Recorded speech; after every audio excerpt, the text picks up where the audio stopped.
जय गायत्री माता, जय गुरुदेव। पुनर्जन्म एक ध्रुव सत्य।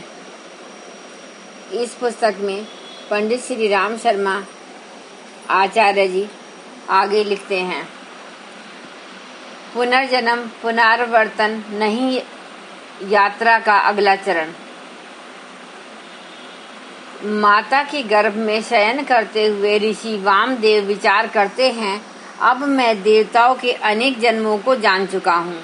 जब तक मुझे तत्व ज्ञान नहीं मिला था, मैं संसार में पाप कर्मों से उसी तरह घिरा था जिस तरह पक्षी को पिंजरे में बंद कर दिया जाता है। पूर्व जन्मों का स्मरण करते हुए ऋषि वामदेव ने शरीर धारण किया और उन्नत कर्म करते हुए स्वर्ग को पहुँच गए।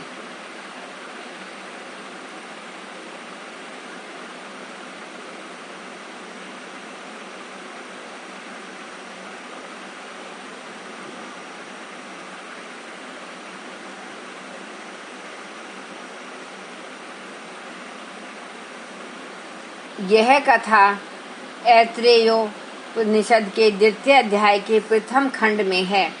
शास्त्रकार इस अध्याय को पूर्व पीठिका में यह बताता है कि पिता के पुण्य कर्मों के निमित्त पिता का ही आत्मा पुत्र रूप में प्रतिनिधि बनकर जन्म लेता है। पुत्र के जन्म लेने पर पिता के पाप कर्म कम होने लगते हैं, क्योंकि कोई भी पिता अपने पुत्र को बुरे कर्म करते देखकर प्रसन्न नहीं होता। यह यही प्रयत्न करता है कि जिन बुरे कर्मों के कारण मुझे कष्ट हुए उनका प्रभाव बच्चे पर ना पड़े। जितने अंश में वह बच्चे का सुधार कर सकता है, उतना वह अपना भी सुधार कर लेता है और तब उसका दूसरा जन्म अर्थात ऐसे संकल्प लेकर जन्म होता है कि अब मैं बुरे कर्म नहीं करूंगा, जिससे संसार में शांति पूर्वक परमात्मा का साधन करता हुआ स्वर्ग की प्राप्ति करूंगा। यह संकल्प संस्कार बनकर उद्घटित होते हैं और जीव अपनी मुक्तावस्था को प्राप्त कर लेता है। जैसा ऋषि ने बताया, पुनर्जन्म गर्भ में इस प्रकार का संकल्प पिता की प्रतिनिधि रूप में पिता का ही पुत्र और इन सब का हेतु कर्मफल, यह सब बातें कुछ अटपटी सी लगती हैं। आज के विज्ञान बुद्धि लोगों के गले नहीं उतरती और यही कारण है कि लोग कर्मों में गुण की संधि और पाप के फल पश्चाताप की बात अंगीकार नहीं करते। कर्म फल पर विश्वास न करने का फल ही आज पाप, अन्याय और भ्रष्टाचार के रूप में फैला है। गरुड़ पुराण में ऐसी ही आख्यायिका आती है, जिसमें बताया गया है कि यमलोक पहुंचने पर चित्रगुप्त नाम के यम प्रतिनिधि सामने आते हैं और उस व्यक्ति के तमाम जीवन में किए हुए कर्मों का, जिन्हें वह गुप्त रीति से भी करता है, चित्रपट की भांति दृश्य दिखलाते हैं।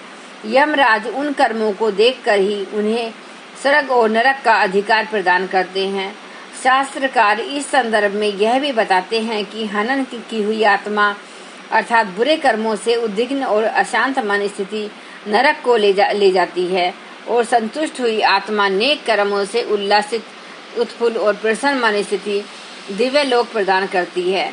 चित्रगुप्त जैसी कोई व्यवस्था का होना काल्पनिक सा लगता है, किंतु आधुनिक शोधों ने उपरोक्त अलंकारिक कथानक में बड़ी महत्वपूर्ण सच्चाई को ढूंढ निकाला है।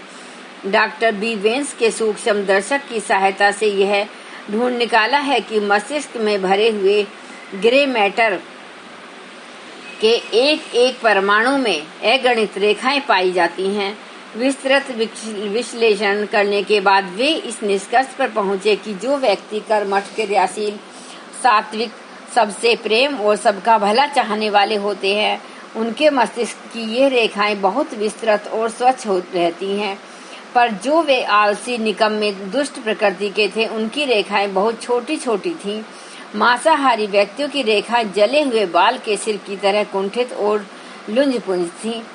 मस्तिष्क के विश्व प्रसिद्ध शल्य चिकित्सक डॉक्टर पेनफील्ड ने मस्तिष्क में एक ऐसी पट्टी का पता लगाया जो रिकॉर्डिंग पद्धति के आधार पर काम करती है।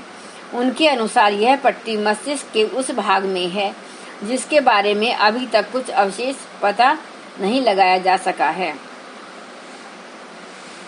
स्मरण की प्रक्रिया के बारे में डॉक्टर विल्डर पेनफील्ड का कहना है कि वह काले रंग की 2 पट्टियों में निहित है। वह पट्टियां लगभग 25 वर्ग इंच क्षेत्रफल की होती हैं। मोटाई इंच के 10वें भाग जितनी होती है। दोनों पट्टियां मस्तिष्क के चारों ओर लिपटी रहती हैं। यह पूरे मस्तिष्क को ढके रहती हैं। इन्हें टेम्पोरल कोर्टेक्स कहा जाता है और यह कन पट्टियों के नीचे स्थित है। जब कोई पुरानी बात याद करने का कोई प्रयत्न करता है तो स्नायुओं से निकलती हुई विद्युत धाराएं इन पट्टियों से गुजरती हैं, जिससे वह घटना याद आ जाती हैं। डॉक्टर पेनफील्ड ने मिर्गी के कई रोगियों के मस्तिष्क का ऑपरेशन करते समय इन पट्टियों में कृत्रिम विद्युत धाराएं प्रभावित की और यह पाया कि रोगियों की काफी पुरानी स्मृतियां ताजी हो गईं। एक रोगिणी को इस पट्टी पर हल्का करंट लगा दिया गया तो वह एक गीत गुनगुनाने लगी। वह गीत उसने 5 वर्ष पहले सुना था। करंट हटाते ही वह गीत फिर भूल गई। फिर करंट लगाया तो फिर गुनगुनाने लगी। अब डॉक्टर पेनफील्ड स्वयं भी इस निष्कर्ष पर पहुंचे कि जागृत अवस्था में व्यक्ति जैसे भी घटनाएं देखता सुनता करता रहता है, उनका विस्तृत रिकॉर्ड मस्तिष्क में बना रहता है। यदि कुछ नए प्रयोग विकसित किए जा सके तो मस्तिष्क को इतना सचेतन बनाया जा सकेगा कि वह बहुत काल की स्मृतियों को ताजा रख सकेगा। तब संभवतः इस जीवन से अनंतर पूर्व जन्मों की स्मृतियों की उलट संभव हो जाएगी।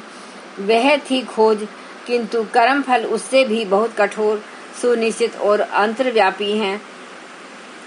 इसलिए उस पर शोध शीघ्र तो लोग विश्वास नहीं करते, पर यह संसार उससे प्रभावित है और